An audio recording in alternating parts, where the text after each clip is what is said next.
வந்துட்டியா? வரமாட்டேனா? நீ வந்தா எனக்கு என்ன? பின்ன ஜெயில இருந்து வருவேன்னு தெரிஞ்சும் எங்க ஆளுங்களை காலி செய்ய வச்சியா? அப்படி காலி செஞ்சுட்டு நீ உயிரோடு இருக்க முடியுமா? ஓஹோ, வந்ததும் ஆளுங்களை அனுப்புன இல்ல, அவங்க என்ன அடிச்சு கொலை பண்ணிட்டு தான் நினைச்சே இல்ல? நான் சொல்றத நீ உன்னோட பேசுறதுக்கு வரல, ஆடுறதுக்கு வந்தேன்.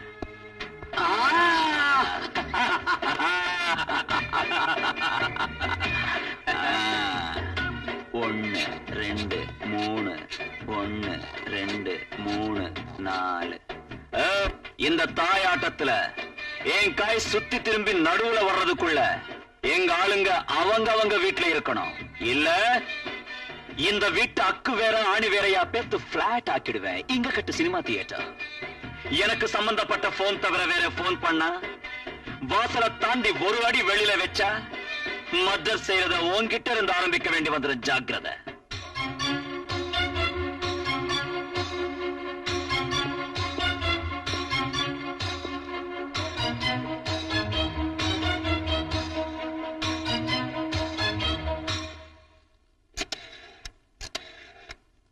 செக்ரட்டரி, நாம அந்த இடத்துல தற்சமே சினிமா தியேட்டர் கட்டல.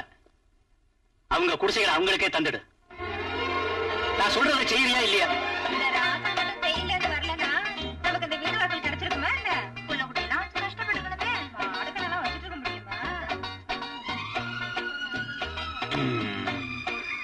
கேளவா ஊருகா தொட்டுக்கடா ராசா. இனி அந்த குரங்குங்க இந்த சேரி பக்கம் வந்து குதிக்காது. ஆஹா ராசா, நீ எவ்வளவு நல்லவன். எதுக்குடா உனக்கு நம்ம முரட்டுத்தனா? நான் முரடன் தான், நான் முரடனே தான். நான் இந்த வேலை செஞ்சேன்னா இந்த சேரிக்காரங்க பாராட்டுறதுக்கு இல்ல, இந்த சேரியில நான் பிறந்ததுனால செஞ்சேன். என்னமோ இந்த பாழா போன உலகத்துல ஒருத்தர் உதவி இல்லாம எந்த வேலையும் நடக்க மாட்டேங்குது. நேத்துக்கு சாயந்தரம் ரோட்ல போயிட்டு இருந்த ஒரு ஆளை கூப்பிட்டேன். என்ன ரோட்ல போயிட்டு இருந்தவன கூடவா வந்தா? போடியான்னு சொன்னேன். ஐயோ, பாய போட்டா. உட்கார சொன்னா, உட்கார்ந்த. வலி இல்லாம போடியான்னு சொன்னேன். கொஞ்சம் கூட வலிக்காதுன்னா பொடிச்சு அழுத்துனா. அப்பா வலிக்காதிருக்க கொஞ்சம் மெதுவா அழுத்துறேன்னா. தேவை எனக்கு தானே, சும்மா இருந்த. நல்லாதான் இருக்குன்னு பொறுத்துக்கிட்ட. 5 நிமிஷத்துல வேலையை முடிச்சுட்டு பணத்தை வாங்கிட்டு போயிட்டான். என்னது, அவனுக்கு பணம் கூட கொடுத்து அனுப்பினியா? எந்திரி எந்திரிச்சு நில்லு. உன்னை விவகாரத்தை பண்ற, வெளியே போ. எவண்டி அவன்? எங்க இருந்து வந்தா, எதுக்கு வந்தா? என் மானத்தை வானத்துல ஏத்தனவன் வளையல்காரன். நம்ம வளையல்காரனா? வாய் மூடு. விடுகதையை புரிஞ்சுக்க முடியாது. நீ ஒரு ஆம்பளை சொல்லிக்கிறதுக்கு வெக்கமா இல்ல? மண்ணா கட்டி. அம்மா கொடைய சொன்னப்பெல்லாம் கொடையாதடா. கண்டபடி குச்சியால கொடைஞ்சா காது செவிடாயிடும். நீங்க உயிரோட இருக்கிற வரைக்கும் நான் கொடைய மாட்டேங்க. அது சரி, நான் எப்ப பிறந்தேன்டா? நம்ம ஊர் கமலாலயத்துல எனக்கு நீ கிடைச்ச நாள் தான் நீ பிறந்த நாள். என்ன பார்த்து கிழவான்னு சொன்ன மாதிரி தெரியுது, அதனால ராசான்னு எடுத்துக்கிட்டேன். இன்னைக்கு உன் பிறந்த நாளை கொண்டாடலாம். எனக்கு எதுக்குடா பிறந்த நாள்? நான் உன் மார்ல சாஞ்சு மடியில செத்தனா போதும். என்ன விட்டுட்டு நீ எப்படி ரசாவலாம்? நீ செத்து போனா என்ன திட்டுறதுக்கு யாரு, உன்னை திட்டுறதுக்கு யாரு இருக்காடா? நான் ரோட்ல குடிச்சிட்டு விழுந்தா உள்ள நீதானடா கொண்டு வருவேன். என்ன இங்க படுக்க வச்சுக்கவே இல்லடா. அடைய ராசா, happy birthday, happy birthday, happy birthday. எல்லாரும் கேளுங்க, இன்னைக்கு என் கடவை பிறந்த நாள்.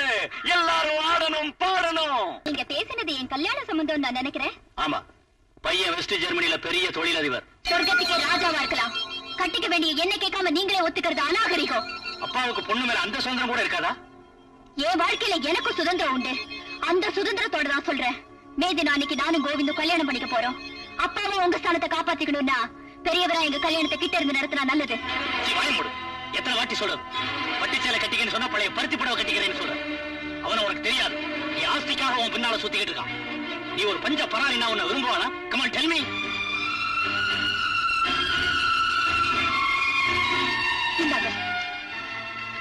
இன்னையில இருந்து நான் செல்வந்தர் பொண்ணுங்கிற அந்தஸ்தை விட்டுற போறேன். நம்ம லாயரோட நான் பேசினேன். உங்க ஆஸ்தியில எனக்கு சல்லி காசு கூட வேண்டாம். என் தலைமுறை சம்பந்தப்பட்டவங்க யாரும் இந்த ஆஸ்திக்கு உரியவங்க இல்லன்னு அந்த பத்திரத்துல எழுதி கையெழுத்து போட்டிருக்கேன். வச்சுக்கோங்க. உங்க ஆஸ்தி தொல்லை தீர்ந்துருச்சா? இப்பவாது கல்யாணத்துக்கு ஒத்துக்கிறீங்களா? என் ரத்தம் உடம்புல உள்ள வரைக்கும் ஒத்துக்க முடியாது. விடியற வரைக்கும் நல்லா யோசிங்க. அப்பா பொண்ணுங்கிற பந்தம் இருக்கணுமா தீரணுமான்னு யோசிக்கிறதுக்கு இவ்வளவு டைம் போதும்னு நினைக்கிறேன். ஆலங்குடி வேலையா, புதுசா பிறந்த மாநில பார்ட்டி ஸ்டேட் வைட் ஆர்கனைசர். ஓ, பேப்பர்ல பார்த்தேன். உட்காருங்க. புது தண்ணி வரணும், பழைய தண்ணி போகணும், அதுதான் எங்க பார்ட்டியின் கொள்கை.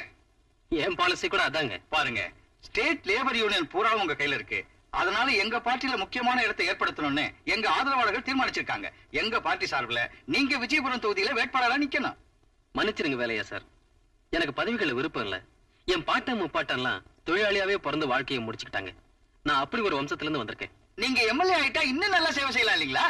நான் அரசியல் ஈடுபட்டா நம்ம தொழிலாளிங்க உற்சாகம் போயிடும். அதிக உற்சாகம் பிறக்கும். எங்க சார்பில கவர்மெண்ட்ல ஒரு ஆள் இருக்கணும்னு எங்களுக்கு எல்லாம் எவ்வளவு நாள் ஆசை. இல்ல, என் பாலிசி அதுக்கு சரிப்பட்டு வராது. நான் யோசிச்சு சொல்றேன். ஐயோ, ஒண்ணும் யோசிக்காதீங்க. நீங்க ஒத்துக்கிட்ட மாதிரி தான். மறுக்காதீங்க. நல்ல நாள் பார்த்து நாமினேஷன் கொடுத்துடலாம். மறுக்காதீங்க. நாங்க போயிட்டு வரேங்க.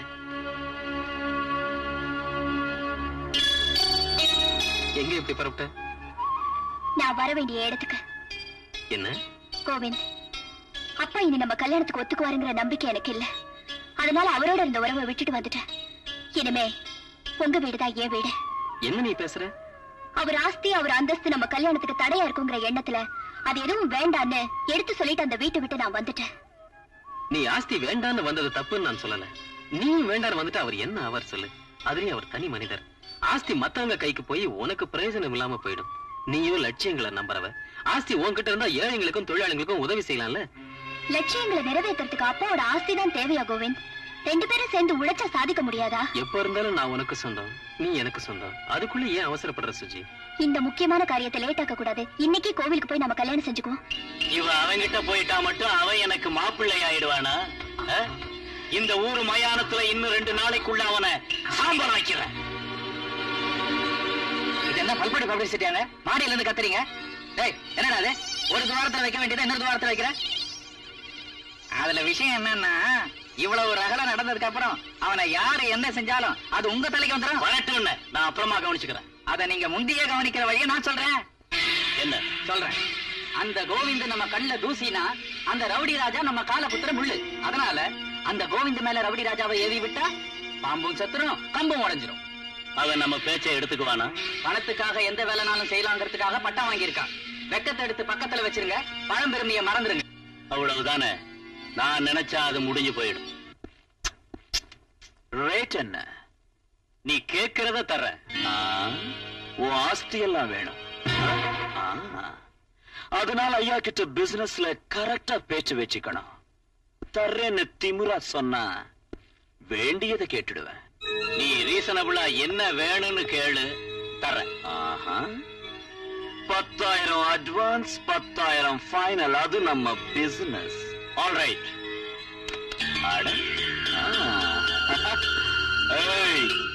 நீ கோடீஸ்வரனா இருக்கலாம், உனக்கு பணத்திமிரு உச்சம் தலை வரைக்கும் இருக்கலாம்.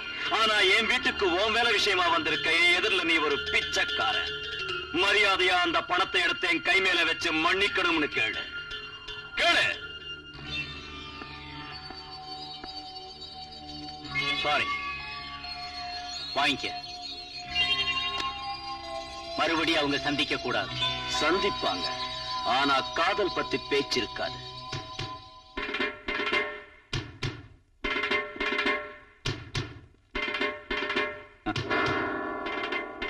நீதானா ரகுபதி பொண்ணு சுஜாதா? ஆமா. ஏ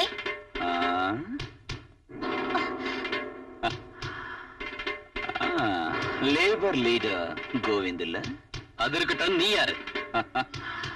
அடுத்தவங்க விஷயத்தை நான் தெரிஞ்சுக்கிறவனே தவிர என் விஷயத்தை அடுத்தவங்க தெரிஞ்சுக்கிட்டா அவங்களுக்கு தான் ஆபத்து. நீ இந்த பொண்ணு விரும்புறிய? உனக்கு எதுக்கு அந்த விஷயம்? சின்ன பிசினஸ் இருக்கு.